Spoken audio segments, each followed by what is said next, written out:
नमस्कार, आप देख रहे हैं इंडिया टीवी। आपके साथ मैं हूं पंकज भार्गव। प्रधानमंत्री नरेंद्र मोदी आज दो बड़े काम एक साथ कर रहे थे। आज सुबह से संसद भवन के गलियारों में सवाल उठ रहे थे कि प्रधानमंत्री नरेंद्र मोदी सुबह से दिख नहीं रहे हैं। असल में वो कनाडा के प्रधानमंत्री जस्टिन ट्रूडो का हिसाब कर रहे थे। एक तरफ प्रधानमंत्री नरेंद्र मोदी महिला आरक्षण बिल पर महिलाओं को हक दिलाने के लिए लड़ रहे थे। वो ये सुनिश्चित कर रहे थे कि कैसे बिल के समर्थन में विरोधी भी आ जाएं, और दूसरी तरफ वो ये देख रहे थे कि कनाडा को कैसे घेरना है।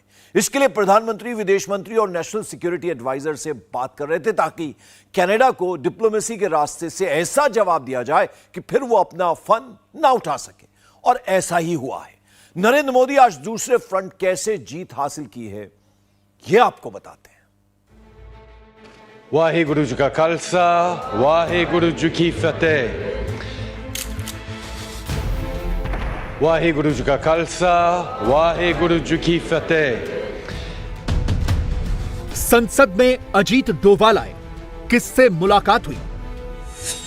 क्या अजीत डोभाल प्रधानमंत्री से मिले या गृह मंत्री से? क्या नरेंद्र मोदी, अमित शाह, अजीत डोभाल और जयशंकर की चौकड़ी कुछ बड़ा करने वाली है? क्या मोदी, डोभाल और जयशंकर ने ट्रूडो को डिप्लोमेटिकली घेर लिया है? क्या ट्रूडो के खिलाफ प्रधानमंत्री मोदी और अजीत डोभाल कोई नई रणनीति बना रहे हैं? अजीत डोभाल की मुलाकात से कनाडा से लेकर पाकिस्तान तक भारत के दुश्मन क्यों डरे हुए हैं? वाहेगुरु जी का खालसा, वाहेगुरु जी की फतेह।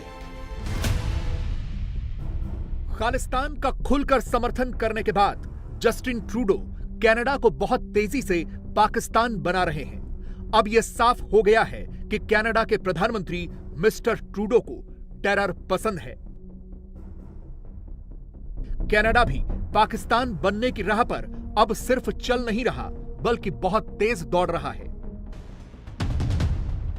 पाकिस्तान में भी आतंकवादी खुलेआम घूमते हैं, पूरी सुरक्षा में रहते हैं, भारत के खिलाफ आतंकवाद फैलाते हैं, भारत के खिलाफ जिहाद का ऐलान करते हैं। चाहे हिजबुल का सैयद सलाउद्दीन हो या लश्कर ए तैयबा का हाफिज सईद, पाकिस्तान में रहकर ये आतंकवादी खुलेआम भारत को धमकी देते हैं। ये जंग जारी है मोदी, इंशाअल्लाह हम ये जंग लड़ेंगे, और इंशाअल्लाह ये जंग हम कश्मीर में भी जीतेंगे। यही हाल कनाडा में भी है। पाकिस्तान की ही तरह कनाडा में भी आतंकवादियों के ट्रेनिंग कैंप चल रहे हैं। यह वायरल वीडियो कनाडा का बताया जा रहा है और कहा जा रहा है कि इस वीडियो में खालिस्तानी आतंकी हरदीप सिंह निज्जर हथियार चलाने की ट्रेनिंग दे रहा है।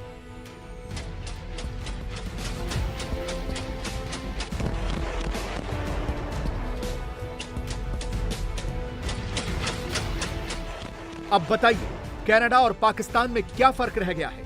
पाकिस्तान में भी आतंकवादी खुलेआम घूमते हैं, कनाडा में भी खालिस्तानी आतंकी खुलेआम भारत को धमकी देते हैं। आतंकियों के हथियार चलाने के ट्रेनिंग कैंप चल रहे हैं। कनाडा में गुरुद्वारों में आतंकियों को महिमा मंडित करने वाले पोस्टर लगे हैं। उन्हें भी पाकिस्तान के आतंकवादियों की ही तरह हीरो बताया जा रहा है। जिस तरह से पाकिस्तान से दुनिया में कोई दोस्ती नहीं करना चाहता, वही हाल ट्रूडो ने कनाडा का भी कर दिया है। पाकिस्तान इस वक्त पूरी दुनिया में अलग थलग पड़ा हुआ है। मुल्क की हालत खराब है, भीख भी नहीं मिल रही, और यह हम नहीं, खुद 3-3 बार के पाकिस्तान के प्रधानमंत्री रहे नवाज शरीफ कह रहे हैं। आज हिंदुस्तान चांद पे चला गया है। G20 की मीटिंग्स वहां होती हैं। ये तो सब कुछ हमें करना चाहिए था। ये तो हमारी तकदीर में होना चाहिए था। वाजपेयी साहब जब वजीर आजम बने तो $1 बिलियन हिंदुस्तान के खजाने में नहीं था, लेकिन आज उनके पास $600 बिलियन जो है ना, वो कहां से आ गया है? और हम $1 बिलियन आज भी मुल्क जाके मांग रहे हैं। क्या इज्जत है हमारी आज? उनकी नजरों में भी क्या इज्जत है? चाइना से हम मांगते हैं, अरब मुल्कों से हम मांगते हैं। हमारा वजीर आज़म जाके उसको मजबूर होता है वो मांगने के लिए। जस्टिन ट्रूडो ने यही हाल अपने मुल्क कनाडा का कर दिया है। जस्टिन ट्रूडो के पास बस उनके कुछ खालिस्तानी मित्र ही बचे हैं। बाकी कोई नहीं है। ट्रूडो को लगा था कि वो खालिस्तानियों का साथ देकर भारत के साथ डिप्लोमेटिकल गेम कर देंगे, लेकिन भारत ने बाजी ही पलट दी। जस्टिन ट्रूडो ने अपने 3 मित्र देशों को साथ देने को कहा, ऑस्ट्रेलिया, ब्रिटेन और अमेरिका। कनाडा की तरफ से यह मांग की गई कि ये देश उनके प्रधानमंत्री के आरोपों पर भारत के खिलाफ एक ज्वाइंट स्टेटमेंट जारी करें, लेकिन इन देशों ने ऐसा कोई ज्वाइंट स्टेटमेंट जारी करने से मना कर दिया। बाइडेन प्रशासन की तरफ से कहा गया कि वो कनाडा के साथ इस जांच में शामिल नहीं हो सकता है। इसी तरह से ऑस्ट्रेलिया और यूके ने भी स्टेटमेंट जारी करने से मना कर दिया।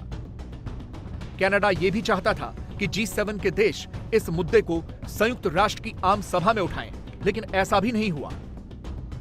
यह कनाडा के लिए बहुत बड़ी डिप्लोमेटिक हार है। सुनिए ऑस्ट्रेलिया के प्रधानमंत्री एंथनी एल्बनीजी क्या कह रहे हैं। Well, I do have discussions with Prime Minister Trudeau, but one of the things that I do, unlike my predecessor, I don't send out text messages. I keep those discussions confidential. Justin Trudeau is a friend of mine. He's a fine Prime Minister of Canada. I was pleased to engage with him at the G20. He has expressed his concerns about this on behalf of the Canadian government, and the Australian Foreign Minister, Penny Wong, has also expressed concerns. Canada के प्रधानमंत्री को लगा था कि यह वही पुराना भारत है जिसे वो डिप्लोमेटिकली प्रेशराइज कर देंगे, लेकिन वो ये भूल गए कि अब भारत बदल चुका है।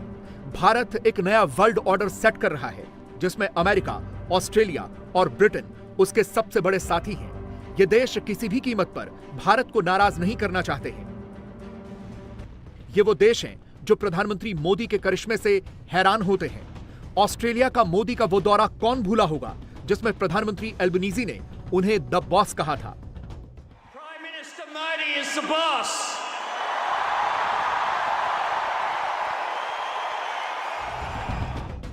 भारत के खिलाफ कनाडा के प्रोपेगेंडा के बाद इन्हीं ऑस्ट्रेलियाई प्रधानमंत्री से एक रिपोर्टर ने पूरी तरह से स्पॉन्सर्ड सवाल पूछा।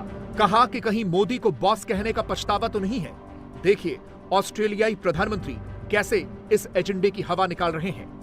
Your foreign ministry says it's raised concern with the Indian government about its alleged role in the death of British Sikh activists in Canada. Have you raised those concerns with President Mr. Modi at the G20, and do you regret calling him a boss? Seriously? You should chill out a bit. कुल मिलाकर Canada के प्रधानमंत्री Justin Trudeau diplomatically पूरी दुनिया में घिर गए हैं। अपने खुद के मित्र देश साथ नहीं दे रहे हैं, सबने किनारा कर लिया है। और यह सब इसीलिए हो रहा है क्योंकि भारत के पास विल पावर, इंप्लीमेंटेशन, इंटेलिजेंस और डिप्लोमेसी का वो गठजोड़ है जिसका लोहा पूरी दुनिया मानती है। मोदी की विल पावर है, अमित शाह का इंप्लीमेंटेशन है, अजीत डोवल की इंटेलिजेंस है और जयशंकर की डिप्लोमेसी है। कनाडा के मुद्दे पर चारों मुलाकात कर रहे हैं। अजीत डोवल ने संसद भवन में जाकर गृह मंत्री अमित शाह से मुलाकात की। दूसरी तरफ विदेश मंत्री एस जयशंकर ने प्रधानमंत्री नरेंद्र मोदी से मुलाकात की। और इन दो मुलाकातों से क्या एक्शन हुआ, अब जरा ये भी देख लीजिए। भारत ने कनाडा को हर तरफ से घेर लिया है। विदेश मंत्रालय की तरफ से कनाडा में रहने वाले भारतीयों के लिए एक एडवाइजरी जारी की गई है, जिसमें कहा गया है कि वहां भारत विरोधी एक्टिविटीज हो रही हैं, इसलिए नागरिक सतर्कता बरतें। यह भी कहा गया है कि कनाडा में मौजूद इंडियन डिप्लोमेट्स को धमकियां दी जा रही हैं। उन इलाकों में जाने से बचें जहां भारत विरोधी गतिविधियां हुई हैं। सुरक्षा के मद्देनजर भारतीय छात्रों को सबसे ज्यादा सतर्क रहने की सलाह दी गई है। यानी अब भारत की तरफ से कनाडा की सरकार का खुलकर विरोध शुरू हो गया है और उसे उसी की भाषा में जवाब दिया जा रहा है। अब ये देखिए कि अमित शाह और अजीत डोवल की मुलाकात का नतीजा क्या निकला है। एनआईए ने आतंकवाद और गैंगस्टर का नेटवर्क खत्म करने के लिए 11 कुख्यात अपराधियों की एक लिस्ट जारी की है। इनमें से ज्यादातर कनाडा में ही छुपे हुए हैं। इन्हें कनाडा में शरण मिल रही है। पहले नंबर पर सिद्धू मूसेवाला के कत्ल का मास्टरमाइंड गोल्डी बराड़ है। दूसरे नंबर पर है लॉरेंस बिश्नोई का भाई अनमोल बिश्नोई। इसके अलावा लिस्ट में अर्शदीप सिंह गिल उर्फ अर्श डल्ला, दरमन सिंह, लखबीर सिंह उर्फ लांडा, दिनेश उर्फ गांधी, नीरज उर्फ पंडित, गुरपिंदर सिंह, सुखदुल सिंह, गौरव पटियाल उर्फ सौरभ और दलेर सिंह शामिल हैं। इन पर भारत में हत्या, फिरौती और पाकिस्तान की शह पर देश विरोधी गतिविधियों में शामिल होने के आरोप हैं। ज्यादातर कनाडा में ही छुपे हैं। यानी कनाडा में छिपे खालिस्तानी सिंपैथाइजर्स पर चारों तरफ से एक्शन शुरू हो गया है। अब इन अपराधियों को कनाडा कैसे डिफेंड करेगा? कनाडा के प्रधानमंत्री को 24 घंटे के अंदर यह समझ भी आ गया है, इसीलिए वो अब कह रहे हैं कि मैं उकसाना नहीं चाहता हूं। India, the government of India, needs to take this matter with the utmost seriousness. We are doing that. We are not looking to provoke or escalate. We are simply laying out the facts as we understand them, and we want to work with the government of India to lay everything clear and to ensure that there is proper process. One of the things that is so important today is that India and the government of India takes seriously this matter. It is extremely serious, and it has far-reaching consequences in international law and otherwise. For Canada, as I said yesterday, we're going to remain calm. We're going to remain grounded in our democratic principles and values.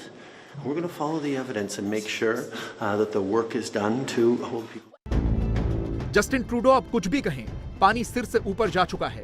उन्होंने अपने मुल्क को पूरी तरह से पाकिस्तान बना दिया है। भारत विरोध में उन्हें अपने मुल्क का हित दिखना बंद हो गया है। जस्टिन ट्रूडो की शह पर कनाडा में खालिस्तानी फल फूल रहे हैं। वो वहां खालिस्तान को अलग देश बनाने की मांग पर रेफरेंडम कर रहे हैं। पाकिस्तान भी यही करता है। वो भारत से कश्मीर में रेफरेंडम करवाने को कहता है। अब हम पाकिस्तान और कनाडा से पूछना चाहते हैं कि अगर उन्हें रेफरेंडम करवाने का इतना ही शौक है तो पाकिस्तान पीओके में रेफरेंडम करवाकर देख ले, उसे हकीकत पता चल जाएगी। और इसी तरह से कनाडा भी अपने क्यूबेक प्रांत में एक बार फिर से रेफरेंडम करवा ले। क्यूबेक कनाडा का ही एक प्रांत है जो लंबे समय से कनाडा से अलग होने की मांग कर रहे हैं। इस मांग को क्यूबेक स्वतंत्रता आंदोलन का नाम दिया गया है। इस आंदोलन का मकसद कनाडा से क्यूबेक को आजादी दिलाना है, लेकिन कनाडा इस आंदोलन को कुचलने की कोशिश करता है। Canada itself has separatist movements, such as the Quebec separatist movement. They don't allow the same freedom to those who want to have independence for Quebec.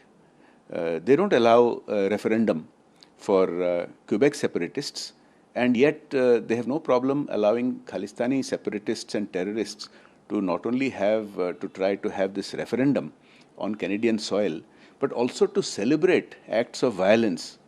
They have had tableaus celebrating the assassination of an Indian Prime Minister. This is not acceptable. It's not civilized.